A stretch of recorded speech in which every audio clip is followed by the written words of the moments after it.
এই আপনার কি হয়? এই যে মারা গেছে কি হয়? মেয়ের জামাই। আপনার মেয়ে কোথায়? কি নাম আপনার? রাবেয়া। কিভাবে মারা গেল?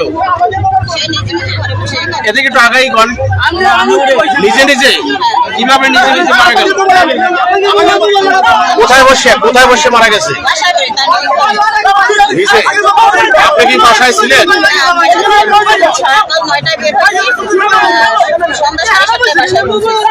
আপনার নাম রাবেয়া। আপনি কোথায় বসে শুনলেন যে আপনার স্বামী মারা গেছে? বাসায় বসে বাসায় গেছি 7:30টায়। যাই দেখি সে বিছনায় শোয়া অবস্থায়। তারপর লাইট জ্বালাই দেখি সে মেয়েটাকে আমার হাসপাতালে নিয়ে যাবো। কেন কয় আমি বিষ খেয়েছি। আপনারে বলে? আপনি জিজ্ঞেস করছেন কেন বিষ খাইছেন? না সেটা জিজ্ঞেস করে আমি তখন বড় ভাইকে ফোন দিছি। ওনার বড় ভাইকে। ওনার বড় ভাই বলে যে আমি জানি না কিছু। আচ্ছা, তো আপনার তারপরে যাবো তারা 1 মিনিট কেউ ফোন কল দেয় না এবং দেখতে চায় না। আমি 4-5টা হসপিটালে ওনাকে নিয়েছি এবং 4-5টা হসপিটালে আমি ইয়ে করছি। আচ্ছা, তাহলে ওনার গার্ডিয়ান পক্ষ কেউ যায় না? আপনি সাথে সাথে তাদেরকে জানাইছেন? আমার সাথে সাথে ওনার বড় ভাইকে ফোন দিছি। কেউ যায়নি? না, গেছে এখানে রয়েছে ছোট মেম্বার আর সফর মেম্বার। আর আপনি সেই দিন থেকে আপনার হাজবেন্ডের সাথে আমি আছেন? সেই দিন থেকে আমার হাজবেন্ডের সাথে এবং বরিশালেও ছিলেন? 4-5টা হসপিটালে আমি বারবার এই ডায়রিয়া হাসপাতাল থেকে জেনারেল হাসপাতালে নিয়েছি। তাই আপনি এখন একটা মানুষ ফোন কলও দেয় না এবং একটাবার দেখতেও যায় না। এখন তারা এই স্লোগান দিচ্ছে। আচ্ছা, তাই আপনি তো এখন আপনার স্বামীর লাশ নিয়ে আসছেন। আমি লাশ নিয়ে আসছি, এখন তাদের এই অবস্থা। কি করছে আপনাকে? আমাকে এই তারপর টেনে নামাইছে বাড়ি থেকে। আমি নামার আগে আমাকে টেনে নামাইছে। আমার কানের গলার চেন টেনে খাবার খাবার তারা নিয়ে গেছে। আমার মেয়েটাকে কি করছে দেখেন, মেয়েটার অবস্থা। মেয়ে কার? মেয়ে আমার বড় মেয়ে। এই আপনার সাথে কি বড় বিয়ে ছিল? বড় বিয়ে ছিল না, উল্টা তার বড় বিয়ে ছিল। তার বড় বিয়ে ছিল, একজন না 3জন নারীর সাথে বড় বিয়ে ছিল। সেটা আমার ফোনে রেকর্ড আছে। আপনি এখানে আসার পর কোনো ঘটনা ঘটছে? হ্যাঁ, এখানে আসার পরে যে তার বোন আমাকে ধরে টাইনে নামাইয়ে এই যে পিটাইছে, তারপরে এই যে লাঠিয়েছে, এই যে দেখেন অবস্থা, আমার কানের গলার চেন টেন সব নিয়ে গেছে।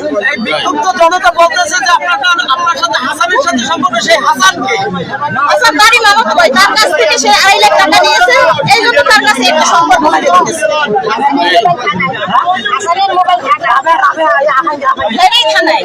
আচ্ছা, তাই ওর মা বাবা বাড়ি থেকে আত্মীয় কেউ যায় না, না, ওর এই যে ভাইকে আমি বরিশাল যাওয়াটা আনেছে কে? সব আমি বহন করছি। এই খরচপাতি সব আপনি সব বহন আমি করছেন? বহন করছি। আপনার স্বামীর জন্য আপনি বহন করছেন হ্যাঁ, সব? আমি বহন করছি। আর কেউ করে নাই? না, একজনও দেয় না। তাই তারা আপনার সাথে এখানে আসার পরে কারণ তাদের কাছে, তার ভাইয়ের কাছে এবং তার বোনের কাছে অনেক টাকা পাইবে। তার ভাগ্নি জামাইয়ের কাছে 2 লক্ষ টাকা পাইবে। তারা এখন এটা একটা প্ল্যান করতেছে। আমার 2টা মেয়ে নিয়ে যদি আমি রাস্তায় বসে যাই, তাদের প্ল্যান। আপনার সাথে বলতেছে যে আপনার মেয়ে আর আপনি সহ এই আপনার আমার মেয়ে ছিল তখন ইউনিভার্সিটিতে। আমার মেয়ে ইউনিভার্সিটিতে ওর পরীক্ষা চলে।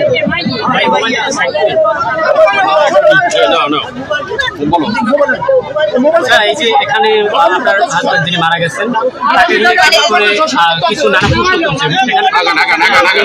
আসলে আপনার তাকে আপনি কি কারোর সাথে পরকীয়া করতেন? এরকম কোনো প্রমাণ নাই? তাহলে এরা বলছে কেন? এই হাসানকে?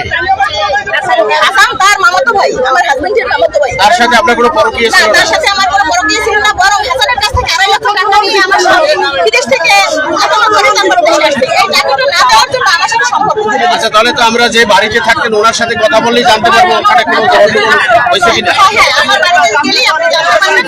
ওখানে আমি বাসায় 9টা বের হয়েছি এবং সন্ধ্যা 7:30টায় আমি বাসায়। আপনার বাড়ি কোথায়? গ্রামের বাড়ি কোথায়? এই যে ক্যাশ টাকা করেন। আপনি কি কাজ করেন? মোবাইল নাই, মোবাইল ছাড়া ওরা আপনি কে কথা বলছেন? আপনি কে?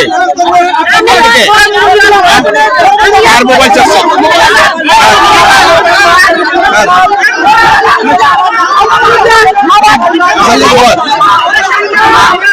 এই